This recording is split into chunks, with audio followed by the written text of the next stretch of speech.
നമസ്കാരം, ബസീറ ചാനലിലേക്ക് സ്വാഗതം. അപ്പം അല്ലെങ്കിൽ വെള്ളയപ്പം കേരളത്തിലെ ഒരു ട്രഡീഷണൽ ബ്രേക്ക്ഫാസ്റ്റ് ഡിഷാണ്. പല കോമ്പിനേഷൻസിൻ്റെ കൂടെയും കഴിക്കാൻ പറ്റും. സ്റ്റൂ, കടല, പിന്നെ ടേസ്റ്റി നോൺ വെജ് കറികൾ ഏറെ ഉണ്ട്. ഇന്നത്തെ വീഡിയോയിൽ കേരള സ്റ്റൈൽ അപ്പം എങ്ങനെ ഉണ്ടാക്കാം എന്ന് നോക്കാം. റെസിപ്പി ഡിസ്ക്രിപ്ഷനിലും ഉണ്ട്. ആദ്യമായി 3 കപ്പ് പച്ചരി എടുക്കുക. ഇത് വെച്ചൊരു 17-18 അപ്പം ഉണ്ടാക്കാം. അരി നല്ലപോലെ കഴുകിയെടുക്കുക. വെള്ളമൊഴിച്ച് ഒരു 4 മണിക്കൂർ കുതിർത്താൻ വയ്ക്കുക. പിന്നെ ഒരു മണിക്കൂർ ഫ്രിഡ്ജിൽ വെച്ചിട്ട് അരയ്ക്കാനെടുക്കാം. അല്ലെങ്കിൽ 4-5 മണിക്കൂർ ഫ്രിഡ്ജിൽ തന്നെ വെച്ച് കുതിർത്തിയാൽ മതി. 2 തവണയായിട്ട് അരച്ചെടുക്കാം. കുറുക്കിയെടുക്കാൻ വേണ്ടി ഒരു 3-4 പിടി എടുത്ത് ഗ്രൈൻഡ് ചെയ്യുക. 1 ടേബിൾ സ്പൂൺ അരി മാറ്റി വയ്ക്കുക. ബാക്കിയുള്ള അരി കുറച്ച് വെള്ളം ചേർത്ത് ഗ്രൈൻഡ് ചെയ്യുക. അരപ്പ് ഒട്ടും ചൂടാവരുത്. ഇടയ്ക്ക് ഫ്രിഡ്ജിലേക്ക് വെച്ചോളൂ. നല്ല മിനുസമായിട്ട് അരയ്ക്കണം. അരപ്പിൽ തരി പാടില്ല. ഒരു വലിയ പാത്രത്തിലേക്ക് പകർത്തി വയ്ക്കുക. രണ്ടാമത്തെ ബാച്ച് അരി ഫ്രിഡ്ജിൽ നിന്ന് എടുക്കുമ്പോൾ 1 കപ്പ് തേങ്ങ കൂടി ചേർത്ത് അരയ്ക്കണം.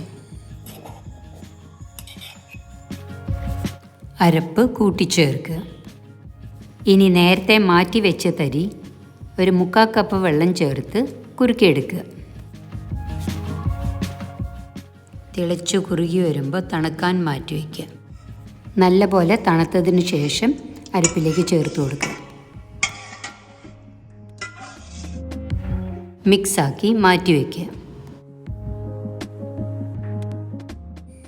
ഇനി ഈസ്റ്റ് തയ്യാറാക്കാം.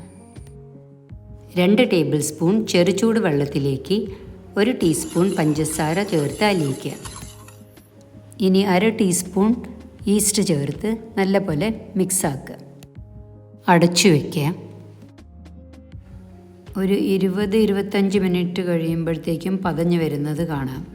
ഇത് അരപ്പിലേക്ക് ചേർത്ത് കൊടുക്കുക. പിന്നെ 2 ടീസ്പൂൺ പഞ്ചസാര, അല്പം ഉപ്പും നല്ലപോലെ മിക്സാക്കി വയ്ക്കുക.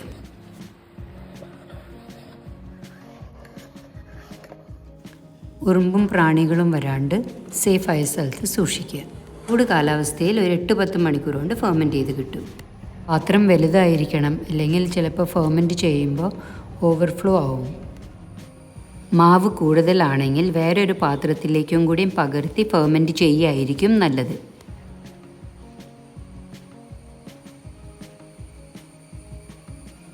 തണുപ്പ് സ്ഥലമാണെങ്കിൽ ബേക്കിംഗ് അവൻ ഒന്ന് പ്രീ ഹീറ്റ് ചെയ്യുക. 180 ഡിഗ്രി സെൻറ്റിഗ്രേഡിൽ 10 മിനിറ്റ്. 10 മിനിറ്റിന് ശേഷം അവൻ സ്വിച്ച് ഓഫ് ചെയ്ത് മാവെടുത്ത് അവനിൽ വയ്ക്കുക. മാവ് നല്ലപോലെ ഫെർമെൻറ്റ് ചെയ്തിട്ടുണ്ട്. ഉപ്പും വെള്ളവും അഡ്ജസ്റ്റ് ചെയ്യാം. വെള്ളം കൂടി പോവരുത്. ഒത്തിരി ഇളക്കി പത കളയാനും പാടില്ല. ഇനി ഇഷ്ടാനുസരണം ചുട്ടെടുക്കുക. മീഡിയം ഫ്ലെയിം മതിയാവും.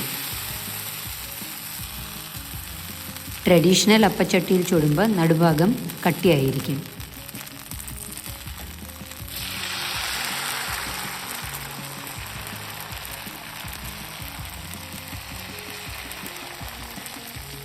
അടച്ചു വെച്ച് വേവിച്ചെടുക്കുക.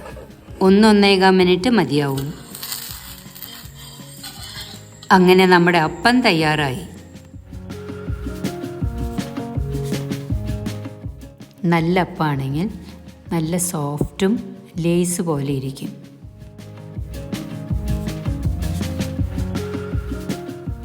കുറച്ച് കാര്യങ്ങളാണ് ശ്രദ്ധിക്കേണ്ടത്. 1, നമ്മൾ ഉപയോഗിക്കുന്നത് പച്ചരി ആയിരിക്കണം.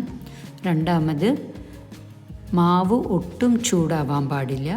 അത് കാരണം കുതിർത്തുമ്പോഴും ഫ്രിഡ്ജിൽ വയ്ക്കാം, അരയ്ക്കുന്നതിൻ്റെ ഇടയ്ക്കും ഫ്രിഡ്ജിൽ വയ്ക്കാം.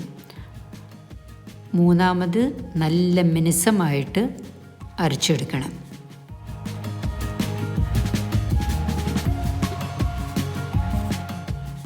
പിന്നെ ഈസ്റ്റിൻ്റെ എക്സ്പയറി ഡേറ്റ് നോക്കണം. പഴയ ഈസ്റ്റാണെങ്കിൽ പതഞ്ഞ് വരുന്നുണ്ടോയെന്ന് ഉറപ്പ് വരുത്തിയിട്ട് ചേർക്കുക. ഫെർമെൻറ്റ് ചെയ്ത മാവ് ഒരു 1/2 കപ്പ് ഫ്രിഡ്ജിലെടുത്ത് വെച്ചാൽ അടുത്ത തവണ ഈസ്റ്റിന് പകരം അത് ഉപയോഗിക്കാം. കുറച്ച് വെള്ളവും ചേർത്ത് അടച്ചു വെച്ചിട്ടുണ്ടെങ്കിൽ ഒരു 2-3 ആഴ്ച ഇരുന്നോളും. ഇത് വർക്ക് ചെയ്യുന്നുണ്ടോ എന്നറിയാൻ തണുപ്പ് മാറിയതിന് ശേഷം 1 സ്പൂൺ പഞ്ചസാര ചേർത്ത് കൊടുക്കുക. ഒരു 1/2-3 മണിക്കൂറിനകം പതഞ്ഞു വന്നോളും. അപ്പത്തിനരയ്ക്കുമ്പോൾ ഈസ്റ്റിന് പകരം ഇത് ചേർത്ത് കൊടുത്താൽ മതി. 1/2 കപ്പ് മുഴുവൻ ചേർക്കാം. അപ്പം നല്ല സോഫ്റ്റാവും, ഈസ്റ്റിൻ്റെ സ്മെല്ലും ഉണ്ടാവില്ല. സ്വാദിഷ്ടമായ അപ്പം കഴിക്കാൻ ഈ രീതി ഒന്ന് പരീക്ഷിച്ചു നോക്കൂ. അടുത്തൊരു വീഡിയോയുമായി വീണ്ടും കാണാം. നന്ദി, നമസ്കാരം.